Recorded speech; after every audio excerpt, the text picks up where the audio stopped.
Thrasher and Pipeman on W4CY Radio. This is Pipeman here on the Adventures Pipeman W4CY Radio, and I'm here with... My name's Joe Johnston. I'm from Thrashist Regime. We're a Scottish thrash band. We just played on the EMP stage earlier on, and it was fantastic. Man, tell us more about what it was like to perform at Bloodstock. It was superb. I mean, to be honest, we've been going for 18 years, and this is probably the most high-profile gig we've ever played. Wow. And it was just amazing. The crowd were fantastic. The tent was absolutely packed out with people. I think we've benefited from there not being quite as much thrash on the bill yet this year as in most years. And I think people saw our name and just saw Thrashist Regime and went, right, there's no mistake about what that's going to be. And right. And people love thrash metal. Everyone loves thrash metal. Metallica, the biggest band in the world. Yeah. Everyone always wants them to play the old stuff, and that's the thrash stuff. So there's always going to be an audience out there for thrash. But, I mean, I was really surprised how many people showed up. It was fantastic. I was kind of imagining 5 people and a dog in the tent, you know what I mean? And we turned up, and it's like people all along the barrier all the way back as far as you can see, and they've all got their hands in the air. They're all giving us the horns. People were so up for it. It was fantastic. I love it. And so... I'm an old school thrash metalhead. Good stuff. I was at the first ever Metallica show, first ever Slayer show. For real? For real. Amazing. All right, so I have a trivia question for you that will be followed up by a story. Okay. There was no such thing as thrash metal when Metallica and Slayer started. The word didn't exist. Yeah. What was Metallica originally considered before thrash metal was coined a term? What would they have been called, you mean? Even by themselves, what was their genre? Thank you, man. Thank you. I don't know, speed metal? Close. There was one first, then they went to speed, then they went to thrash. I don't know. What would you have called Motorhead? Do you know what I mean? Those bands that were around before. Yeah, Motorhead, well, let me just say we're rock and roll. Yeah, you know? I mean, he always said that. But okay, so now I'll tell you the story to answer the question. Okay. I go to the first show. There's about 25 of us there. Oh, man. I'm like 13, 14 years old. And at those first shows, you would go back to their place after the show and party all night long. Yeah, I've read about all this. Yeah, I was there. So anyway, this dude gets off the stage, comes and starts talking to me, hands me his business card. It said, Metallica, Power Metal, Dave Mustaine. Power Metal, okay, yeah. Can you imagine Metallica being called Power Metal? Now, I know, it's ridiculous. Right? Yeah. Like, there was nowhere to put them, so let's just make them Power Metal. Yeah, I mean, where did the term thrash come from? When did that start being a thing? I'll tell you how it came. Because the slamming at a show was thrashing around. Yeah. And look at the song Whiplash. Yeah, okay. Okay? Yeah. That song like a is maniac. That song's all about the pit. Okay, of course. You know, and headbanging and thrashing. An Exodus, of course. Yeah. Bang your head against the stage. Exactly. Yeah. Learn a lesson in violence. Yeah. So, what made you get into thrash? I was always an Iron Maiden fan, a bit softer. I didn't actually really, well, I guess I got into Metallica. I was given the Black Album on tape. I remember hearing Master of Puppets and thinking, oh, that's far too heavy for me. I don't think I'll ever like that. And then it was, had a pal called Jeff. And when I was about 16, we'd just go like razzing around in his car. And he was always just listening to And Justice for All.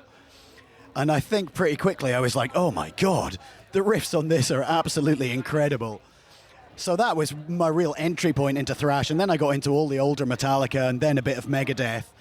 But it wasn't really until I was kind of probably about 23, 24, which is quite old to come to the game, but I really started getting into the kind of lower tier thrash bands. Forbidden, I just love Twisted Into Form. I think that record is, because I quite like tech thrash, I think that's where that's the sweet spot for me, is thrash that's quite technical. Not so technical that it's like Mekon Delta or something like that. Watchtower, that's fine, but you've got to have hooks. But Twisted Into Form for me is that kind of perfect sweet spot between hooks and like riffs that are real tech. Craig LaCicero, I think Tim Calvert as well, those guys. Anyway, someone just gave me a burned CD copy of that and said, oh, I think you might like this. And they were right. And then I got into Heathen, and there was a point where on Amazon I was basically ordering a new thrash CD every day. Every day something would turn up in the post, and I was like, fantastic. Got into Suicidal Tendencies and Atrophy and Demolition Hammer and all of this kind of more underground thrash, really. And that was it for me. And I was like, I'd already been in a band, a more kind of melodic band for about 10 years, but I just wanted to form a thrash band. I met another guy in town, and he really wanted to form a thrash band. And I had this idea for the band name because I used to wear these massive boots and a really long coat, and the guy said, oh, you look like a fascist. And I was like, I'm not a fascist. I was like, Thrashist, not fascist. And then I was like, Thrashist. And then I was like, Thrashist Regime. That's a great band name. And then I was like, nice. Oh, someone's got to form that band, and it's going to be me. So here we are, 18 years down the line. Wow. It's amazing, really. It's funny how things work out. But So it's funny you mentioned the Black Album. Because me and my original crew of Metallica fans, all 25 of us, when that album came out, we were like, fuck them, those fucking posers, sellouts. Yeah. Of course. We all came back later when we matured and got a little older. Hang on, that's actually a great record. There's no denying it. It is a great metal Listen. record, but it's not a thrash metal record. No, it's and not. If that's what you were expecting at the time, then of course you're going to be like, hang on a second, what But is I this? think Nothing Else Matters is one of the best Metallica songs ever, you know. I mean, there's a reason it's a classic. It is it. And I'm a pure thrash metal person, so for me to say that says a lot. Yeah, that's something. And that was something deep for James, Yeah, so yeah, absolutely. that's why. But, you know, like, it's funny, the song Seek and Destroy plays at the San Jose Shark hockey games. And James has said in an interview, he goes, I don't know why they play the original version. My voice sucked then. I like the newer version better because he learned how to sing. Me personally, I like that original raw So do I. voice. So do I. There's something about Kill 'Em All. Oh, It's yeah. like they're obviously quite an undeveloped band at that point. The riffs are fantastic, but there's something about the naivety of that really early thrash that's just incredibly enjoyable. And that's kind of what thrash was about. It was a sort of reaction to the big, long, progressive, really very musical, the way that heavy rock had kind of gone. And then thrash was a lot more like, hey, let's just get in the garage and make a noise, right? You can hear that on Kill 'Em All. You can hear it on Bonded by Blood as well. You can even hear it on Forbidden Evil, even though Forbidden Evil's a little bit more tech, but it's still got that kind of slight naivety to it that's just kind of really enjoyable. And for all I'm saying that I really like the more tech developed thrash, I absolutely love all that early stuff as well. Well, what's interesting is like seeing the evolution, and like you're from further down the road. Yeah. For me, it's funny. Like I remember watching that metal show, and Kirk Hammett was on, and Eddie Trunk had him rate all the Metallica albums, and the one he had last, which makes sense, was Kill 'Em All. I don't know if the rest of them would put it last, but he wasn't with them. That's it. I mean, he wasn't with them exactly. for that. You know, music. he came in and basically recorded everything almost pretty much the way that Dave Mustaine had done it on the original demos. you know? Exactly. Even the solos are kind of. I even have the original demo from Tape Trading. You can't even tell what it is. It was recorded over like 50 times, you Fantastic. know? But that's a slice of history right there. no doubt. But if you took the original thrash bands, okay, Kill 'Em All is my favorite album. Okay. Show No Mercy is my favorite album. Okay. Killing is my business, but Business is Good is my favorite album. Okay. And Anthrax, believe it or not, the first one is my favorite album with really? Neil. Oh, really? Even though I love Belladonna. I love Joey. I love Joey's Belladonna. Fantastic. But it was like because sometimes I think it's because of nostalgia that we do that Yeah, of course. stuff. Of course, Like, that's going to be a huge part of it because and- it's the soundtrack to your life. right. And you're a kid, and this is your first Yeah, experience in metal. Absolutely. And I went to I saw Metallica and Slayer 500 times before I was even 18. Man. It's like you heard this shit over and over and over again. Yeah. And like I was watching Metallica multiple times before even Kill 'Em All came out. That's when fine. it was supposed to be metal up your fucking ass. Yeah. And it wasn't allowed to be, you know? And Yeah, that's right. it is that rawness and I think a lot of people do that. Even like you take Bring Me to Horizon. The true Bring Me fans, the original ones, they hate everything after the very beginning because they want that true deathcore in the beginning.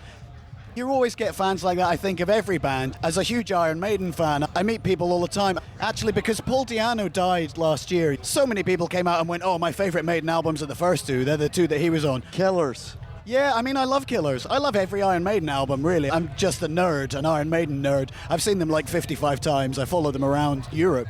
But I would never say that the Di'Anno albums were my favourite ones. But I love Killers. When they brought Martin Birch on board to produce, that was the moment, actually. He made such a difference to their sound. But the point is that you're always going to get the people that just want the early stuff. Play classics. Those guys, I don't want to hear anything you recorded after your first 2 years as a band. Now I have the other side of that. Now that I'm older and more mature, yeah, I understand the artist side of it. Like, you want to evolve, you want to get better, you want to learn your craft. Of course you do. They didn't know what the fuck they were doing then. Your songwriting evolves completely as well. And when you're young, you're quite happy to write songs that are just like intro, verse, chorus, middle eight, chorus, that's the end. And then after you've done that for a little while, even a couple of years, you start expanding and going, hey, let's stick another bit here. Let's put a weird time change in there. You end up with songs that are 7, 8, 9 minutes long. And like, I love that. I love progressive thrash. Actually, I like Vector's last album for me was just amazing, an amazing pinnacle of music. It's so technical. There are so many riffs in every song. It's just mad. Their conceptual stuff is just incredible. I love that. And that's what I'm saying is like, I just love thrash. So there's a place for the early stuff, and sometimes you just want that raw aggression, and sometimes you're in the mood for something that's going to take you places that are a bit weird, that you've never been before, you know? Well, look, 72 Seasons has the longest Metallica song ever. Yeah, I don't love it, I have to say. There's some all right stuff on the album. To me, it's more about, to your point, what you're saying is they were... But that's for them to write the longest song an experiment. That far down. It's just an experiment, you know? Yeah, totally. That's it. And you see it with all bands. You see it with Iron Maiden. You know, they went from writing Running Free to writing Rime of the Ancient Mariner in like 5 or 6 years. You know, that's a wild progression in terms of how you write songs.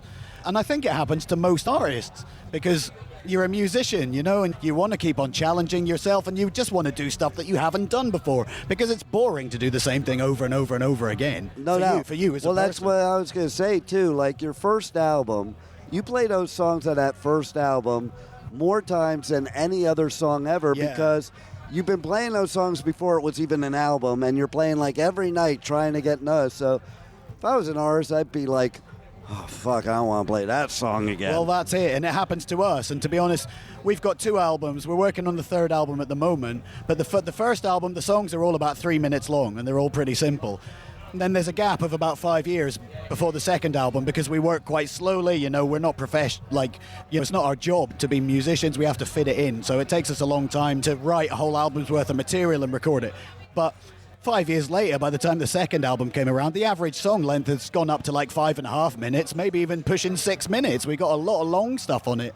It goes to a lot of different places that we would have never gone to on the first album. And for me, that's far more interesting. I love our 2nd record. It's much better than the first one. But there are people who say, oh, I like your first album much more than the 2nd one. And you just have to go, well, that's fine. That's what you're looking for. But then there's other people that say the opposite. Yeah, exactly. So that I think here's what you learn. Please yourself as an artist because you're not going to please everybody. Yeah, no, exactly. The only reason you do it is for yourself. Right. If you're just in it because you want to please the fans, then you're doing it for the wrong reason, really. And you're lucky to have fans. I mean, that's fantastic. If you can make a career out of music, then you're one of the luckiest people in the world because it's very, very difficult to make money off music these days with the current model, and it's so much hard work, and that's it. And that's why we'll never be like full-time professional musicians. It's too much of a risk, and now we're too old, and we've got kids and all that kind of thing. So you just fit it in around the rest of your life, but you're still progressing as musicians and pushing yourself all the time. Totally. Tell everybody how they can reach out to you on socials, on the web, buy your merch. They can't listen to my show unless they support you. Okay. Yeah, I mean, we're called Thrashist Regime. We're from Scotland. You can get shirts and the albums at fathippirecords.co.uk, Amazon, Spotify, all the streaming services, Deezer, all those things. We're on all of them. And yeah, just Google us and you'll find us. I think hopefully we're the only Thrashist regime out there. I would think so. Yeah. I want to know one other thing, too. As somebody that's dated a Scottish girl and has Scottish friends. Oh, really? How come you're the only Scottish person I can understand? Because I don't have a Scottish accent. Because my parents are English. That makes sense. For my sins. Somebody has to be. There you go. But I was born in Aberdeen. I am Scottish. The whole band are actually all just from around Aberdeen, really. Nice. Yeah.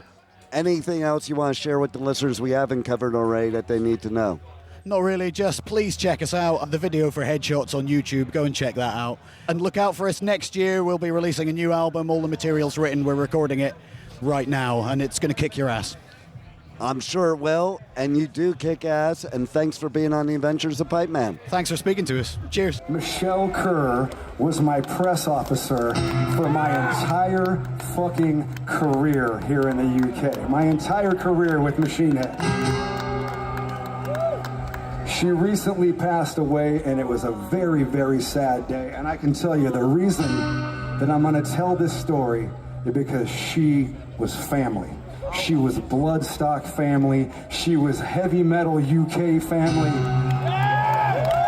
Most of the bands that you know and love, you probably heard of because of that woman right there. Slipknot, Slayer, Machine Head, Trivium, Killswitch Engage, Hatebreed, you name it. She helped lift everybody up, man. She helped lift everybody up. And in so many ways, she helped make this entire music scene, this incredible, beautiful community that lives here at Bloodstock, man. She helped make it.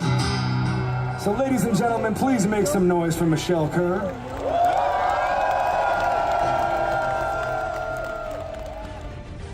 Thank you for listening to the Adventures of Pipeman on W4CY Radio.